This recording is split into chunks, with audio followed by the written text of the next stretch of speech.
Assalamualaikum students, I am Nimsha Sahir, your on-screen chemistry instructor from tutoria.pk. Students, let's start the exercise of analytical chemistry. सबसे पहले start करते हैं MCQs के साथ. Number 1. Which of the following techniques does not involve electromagnetic radiations? Infrared spectroscopy, NMR, mass spectrometry, all of these involve electromagnetic radiation. तो students हमने discuss किया था कि mass spectrometry के अंदर हम लाइट के साथ डील नहीं कर रहे होते.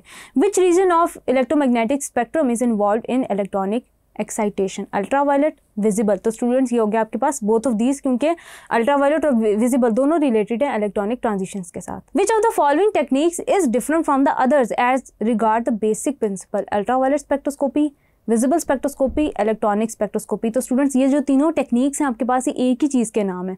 तो स्टूडेंट्स इसमें कोई भी दूसरे से डिफरेंट नहीं है, यानी कि none of this. What is the wavelength range of ordinary infrared region? तो स्टूडेंट्स जो wavelength range है हमारे infrared region की वो है 2.5 to 16 micrometer. Then students, the position of an infrared absorption band is commonly expressed by wavelength, wave number, both of these, none of these. तो students आपका जो absorption band होता है infrared spectra का, तो स्टूडेंट्स वो represent होता है wave number से.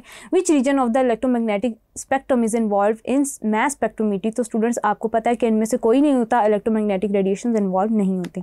Then students, mass spectrometry can be used to determine the molecular weight, molecular formula, molecular structure, all of these. So students, आपके पास मैंने डिस्कस किया था कि relative abundance हम डिस्कस कर रहे होते हैं और molecular weight डिस्कस कर रहे होते हैं mass spectrometry के अंदर, यानी कि A. Which of the following species is detected in mass spectrometer? Positively charge species, radicals, neutral molecules, all of this. तो स्टूडेंट्स हमारा जो पहला स्टेप होता है वो होता है ये कि आप आयनाइजेशन करवा रहे होते हैं, यानी कि a positively charge species. Then students, which kind of information about a positively charged species is obtained from a mass spectrum? Molecular weight, relative abundance, both of these, none of these. Students हम deal कर रहे होते हैं molecular mass के साथ, molecular weight यानी कि, और हम डील कर रहे होते हैं relative abundance के साथ, यानी कि both of these.